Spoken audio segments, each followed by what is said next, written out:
अगर बजट का पूरा विवरण समझा जाए तो बहुत बड़ा एक बजट का टॉपिक बनेगा, राइट। अगर एक सिंपल से अगर बजट के बारे में हमें समझना है तो यानी इसमें हमने बहुत सारी आखिर में शायद देखा ही होगा कि एक रोड मैप हुआ था, यानी कि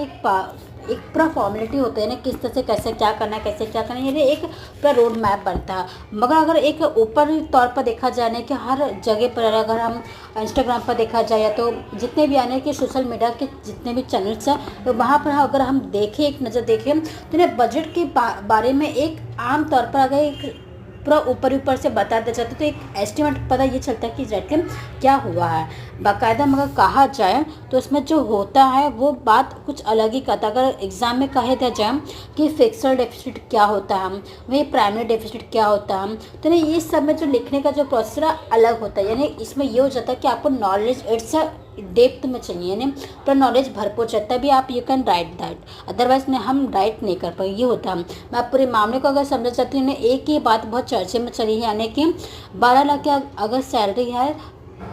अगर ज़्यादा है 12 लाख से, अगर जिसकी प्रॉपर्टी यानी 12 लाख जो अमाउंट है अगर जिसका ज़्यादा है तो